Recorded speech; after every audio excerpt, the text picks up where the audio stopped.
itu sebetulnya sebuah reaksi terhadap masalah ulama. Ada sebelumnya di Orde Lama itu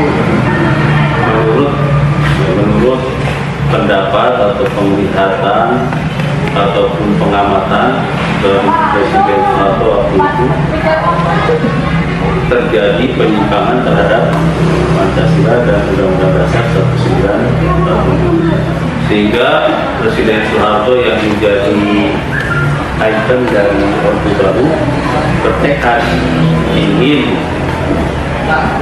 mengembalikan Pancasila dan Undang-Undang pada kedudukan yang sebenarnya, yaitu sebagai ideologi negara, sebagai dasar negara,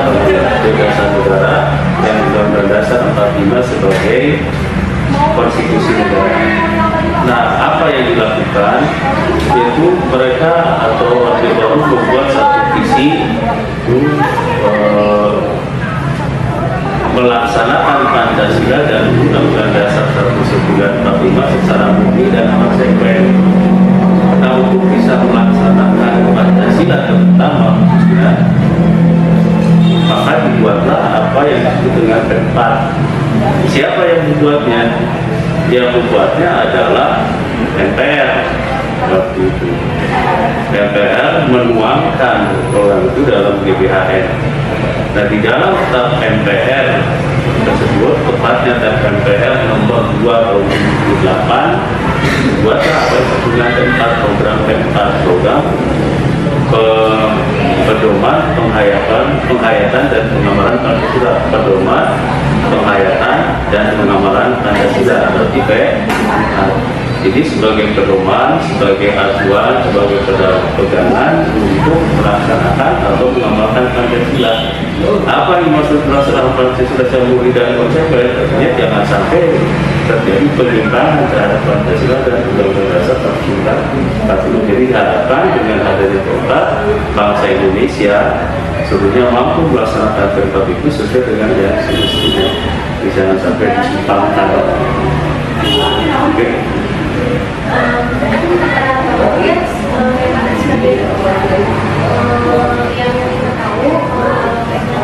kita tahu buat apa? PNS.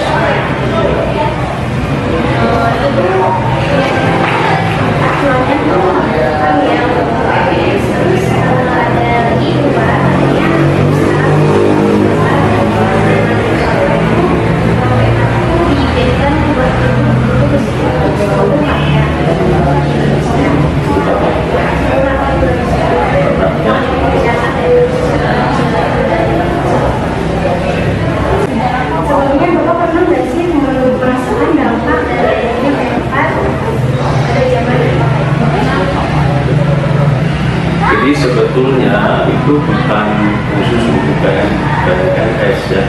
Jadi P4 itu pedoman bagi seluruh rakyat Indonesia.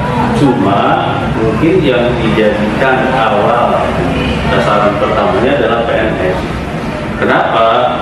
Nah, sebab PNS itu merupakan abdi negara. Berarti diharapkan PNS bisa memberikan contoh terlebih dahulu kepada masyarakat Indonesia yang lainnya. Tapi sasarannya seluruh rakyat Indonesia. Nah, dia kan dalam perkembangan selanjutnya, P4 itu tidak hanya diberikan kepada PNS saja, tapi juga kepada para siswa. Ya, para siswa kemudian kepada masyarakat. Jadi semua tingkatan, semua komponen bangsa yang ada di Indonesia itu mendapatkan sosialisasi tentang P4 yang disebut dengan penataran P4.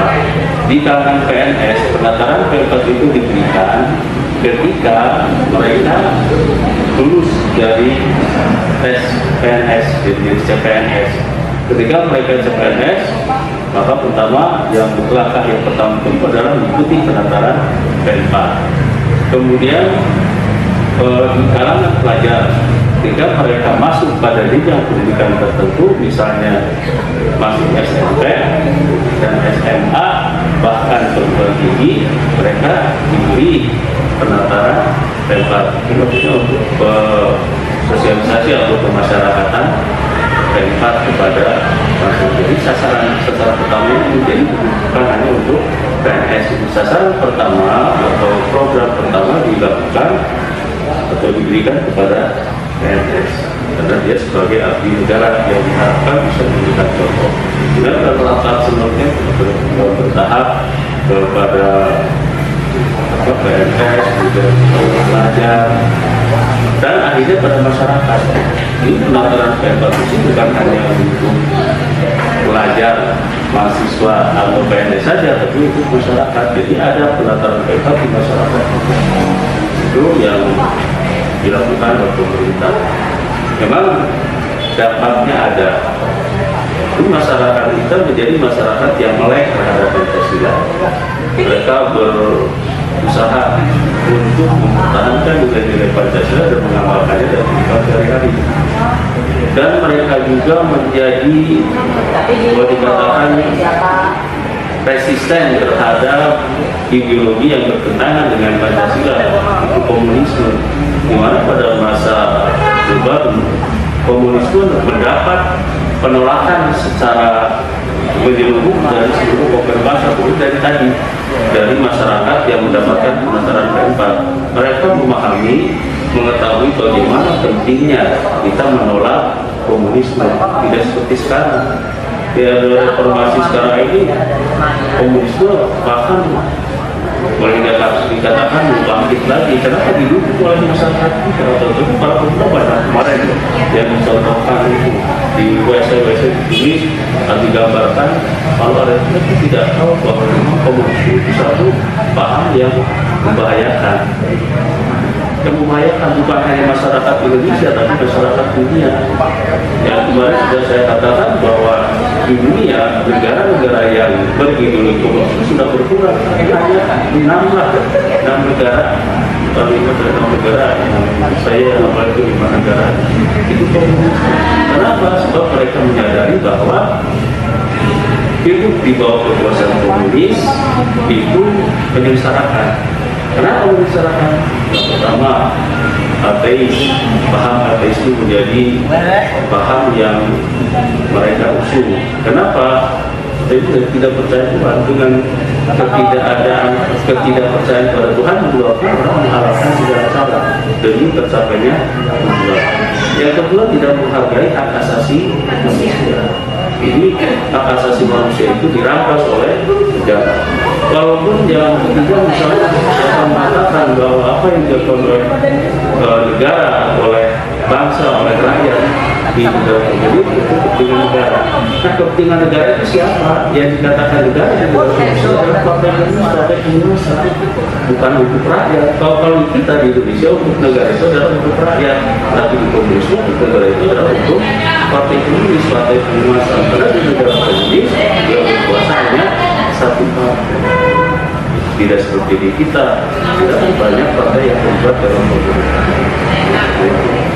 Jadi dengan adanya Pemkab itu memang memberikan kontribusi yang sangat besar pada kehidupan bangsa kita untuk bisa menerima Pancasila sebagai dasar negara.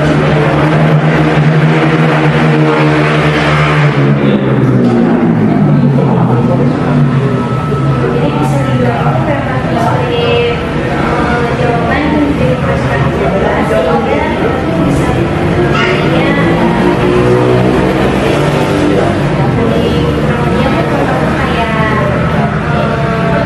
menjadikan pengelolaan Pancasila itu dari kayak negara yang dari kan dasarnya ideologi bangsa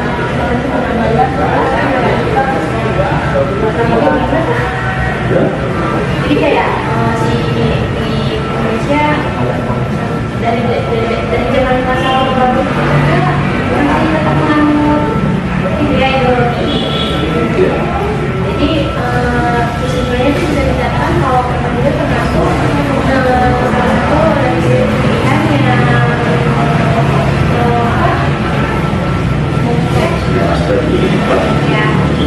jadi kalau prinsip ekonomi itu ada sebenarnya berdasarkan pada Pancasila.